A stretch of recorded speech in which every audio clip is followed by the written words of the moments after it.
അപ്പോൾ എല്ലാവർക്കും പുതിയ വീഡിയോയിലേക്ക് സ്വാഗതം.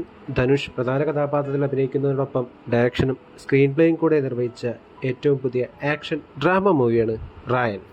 ധനുഷിനൊപ്പം എസ് ജെ സൂര്യ, പ്രകാശ് രാജ്, സെൽവരാഘവൻ, സന്ദീപ് കിഷൻ, കാളിദാസ് ജയറാം, തുഷാര വിജയൻ, അപർണ പാലമുരളി തുടങ്ങിയവരും സിനിമയിൽ വേഷപ്പെടുന്നുണ്ട്.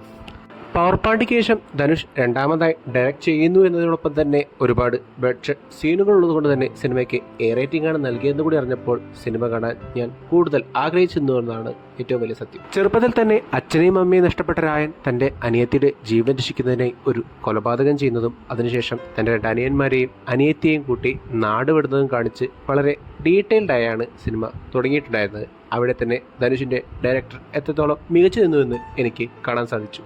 അതിനുശേഷം അവരെല്ലാവരും വളർന്നു വലുതാവുന്നതും കൂടെ വില്ലനായ സേതുവിന്റെ എൻട്രിയും വരുന്നതോടെ അവരുടെ ജീവിതത്തിൽ സംഭവിക്കുന്ന മാറ്റങ്ങളാണ് സിനിമയുടെ ബേസിക് സ്റ്റോറി ആയിട്ട് വരുന്നത്. മുൻപ് ഒരുപാട് കണ്ടുമടുത്ത തങ്കച്ചിപ്പാസമാണ് സിനിമയുടെ ഇമോഷണൽ ഹുക്കെങ്കിലും ഒരു പരിധിവരെ അതിനെ ഗ്രൗണ്ടഡായി ട്രീറ്റ് ചെയ്യാൻ സിനിമയ്ക്ക് സാധിച്ചു എന്നാണ് എനിക്ക് സിനിമ കണ്ടു കഴിഞ്ഞപ്പോൾ തോന്നിയത്. ഫസ്റ്റ് ഹാഫ് വരെ നല്ല രീതിയിൽ എൻഗേജിംഗ് ആയി പോയിരുന്ന സിനിമ കുറച്ചെങ്കിലും പുറകോട്ട് പോകുന്നത് സെക്കൻഡ് ഹാഫിലെ പിവറ്റൽ സീനിന് ശേഷമായിരുന്നു. നല്ല രീതിയിൽ ഇമോഷണൽ ഇമ്പാക്റ്റ് ഉണ്ടാക്കേണ്ട സീനുകൾ പക്ഷേ വളരെ ഫ്ലാറ്റായി പോകുന്ന കാഴ്ചയാണ് അതിനുശേഷം എനിക്ക് കാണാൻ സാധിച്ചത്. ക്ലൈമാക്സ് സീക്വൻസുകളിൽ സിനിമ ട്രാക്കിലാകാൻ ശ്രമിക്കുന്നുണ്ടെങ്കിൽ പോലും സാറ്റിസ്ഫാക്ഷൻ ലെവൽ വേണ്ടത്ര ലഭിക്കാതിരുന്നൊരു പ്രതീതിയാണ് എന്നിലെ പ്രേക്ഷകരുണ്ടായിരുന്നത്. പെർഫോമൻസിലേക്ക് വരികയാണെങ്കിൽ സെൽവരാഘവൻ, തുഷാര വിജയൻ, എസ് ജെ സൂര്യ, പ്രകാശ് രാജ് എന്നിവർ എക്സെപ്ഷണൽ പെർഫോമൻസ് തന്നെയാണ് സിനിമയിലുടനീളം കാഴ്ചവെച്ചിട്ടുണ്ടായിരുന്നത്. സന്ദീപ് കിഷൻ ചെയ്ത കഥാപാത്രം കുറച്ച് ട്രിക്കിയായിരുന്നെങ്കിൽ പോലും അദ്ദേഹം ആ ക്യാരക്ടറിനെ പെർഫോം ചെയ്യാൻ നല്ല രീതിയിൽ കഷ്ടപ്പെടുന്ന പോലെ എനിക്ക് അനുഭവപ്പെട്ടു. അതേപോലെ തന്നെ Sandeep Aparna love track typical കലിപ്പൻ കാന്താരി ലൈൻ പിടിച്ചത് ഒരൽപ്പം ക്രിഞ്ചായി തന്നെ എനിക്ക് അനുഭവപ്പെട്ടു. കാളിദാസ് ജയറാം തനിക്ക് കിട്ടിയ വേഷം നല്ല രീതിയിൽ തന്നെ പെർഫോം ചെയ്തപ്പോൾ കുറച്ച് സീനുകളിൽ മാത്രം വന്ന ദിവ്യപിള്ളി, വരലക്ഷ്മി ശരത്കുമാർ എന്നിവർ തങ്ങൾക്ക് കിട്ടിയ വേഷം മോശമായി തന്നെ പെർഫോം ചെയ്ത പോലെ എനിക്ക് അനുഭവപ്പെട്ടു. ഒരു ടിപ്പിക്കൽ അണ്ണൻ വേഷമാണ് ധനുഷ് ചെയ്യുന്നതെങ്കിൽ പോലും അതിൻ്റെ ക്യാരക്ടറൈസേഷനും അതിനെ പെർഫോം ചെയ്ത രീതിയും എനിക്ക് നല്ല രീതിയിൽ തന്നെ ഇഷ്ടപ്പെട്ടു.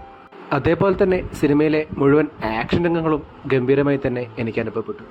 പലപ്പോഴും സിനിമ കുറച്ചെങ്കിലും ഡൗൺ ആകുമ്പോൾ മൊത്തമായി താങ്ങി നിർത്തുന്ന രീതിയിലായിരുന്നു AR റഹ്മാൻ സിനിമയ്ക്കായി സോങ്സും BGM ഒരുക്കിയിട്ടുണ്ടായിരുന്നത്. അതോടൊപ്പം ഓം പ്രകാശ് നിർവഹിച്ച സിനിമാറ്റോഗ്രാഫിയും പ്രസന്ന ജിക്കയുടെ എഡിറ്റിങ്ങും വളരെ നല്ല രീതിയിൽ തന്നെ സിനിമയെ സപ്പോർട്ട് ചെയ്യുന്ന പോലെ എനിക്ക് അനുഭവപ്പെട്ടു.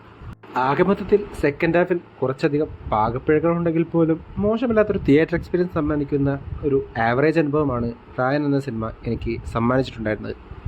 നിങ്ങളുടെ അഭിപ്രായം എന്തു തന്നെയാണെങ്കിലും അത് കമൻറ്റ് ബോക്സിൽ അറിയിക്കുമെന്ന് വിശ്വസിച്ചുകൊണ്ട് ഈ വീഡിയോ ഞാൻ അവസാനിപ്പിക്കുന്നു. വീഡിയോ ഇഷ്ടപ്പെട്ടാൽ ചാനൽ സബ്സ്ക്രൈബ് ചെയ്യുക. അപ്പോൾ മറ്റൊരു വീഡിയോയുമായി വീണ്ടും കാണും വരെ ഗുഡ് ബൈ.